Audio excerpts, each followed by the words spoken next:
haqqında bir iki kəlmə, möhtəşəm bir söz deyir. Qəribə mənim yaşıma, başıma baxmayasın. Sizi tanımaq, sizin kimi belə gözəl, möhtəşəm oğul yetişdirən bir valideynlərə təşəkkür edirəm. Və bu yaşımda sizə o qədər minnətdaram ki, siz ki məni o Ankara'da o qədər sakitləşdirdiniz, yadınıza düşürdünüz məqamları, çox məsələ keçmişdi. Həqiqətən mən sizdən yerlə göy qədər razıyam və bu yaşda, bu boyda iş idarə eləmək hər bir oğlun işidir. Onu sizə həvalə edən, nə bilim, qurban olma Allaha. Həqiqətən siz billə qalmışsınız. Ona layiqsiniz. Teşekkür ederim. Ona layiqsiniz. Çox sevirsiniz. Ben de sizlere. Təşəkkürlər. Çok sağ olun. Raisa Hanım niye yaptı? Raisa Hanım'la biz yığılma komanda şeklinde biz toplu olarak birbirimizi hamımız tanıyırdık. İade olarak bilirik ki Raisa Hanım var, yarışmamız var. Yarışmada biz bir komanda olarak 27 nefer adam, yaxlar orada dediksə, gün əməldə qarşı biz yol yoldaş olduq. Milli Sabırda 5 gün bir yerdə qalaraq başladıq Azərbaycan mətbəxini təmsil eləməyə. Orada Raisa Hanım birincilərə layiq görüldü və pul mükafatı da uduldu. Yəni, bir neçə $100 mükafat verildi. Yollusu işlər çıxartdı.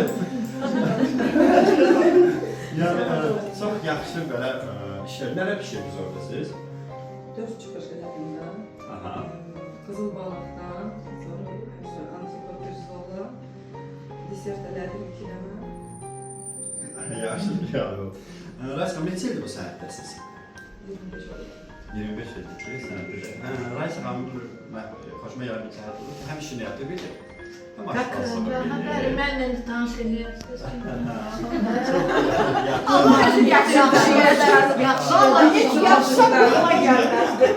Allah görürsünüz necə yetişir. Raisa Hanım'ın başqa mən nə deyim sizə? Raisa Hanım da arada bizlə məsələ klaslar keçirir, tələbələr sevir onu.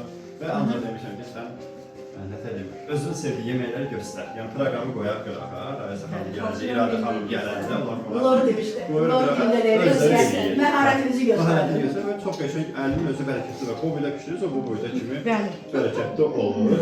Ondan sonra Bakıda da yoldaş oldu. Yanvar ayı ikisi biz bir yerdə, yerində 72 nəfər heyətlə bir avtobus tutduq. Getdik Tüfandağa gəldik. Həm dedik, həm güldük, həm əyləndik. Sonra getdik.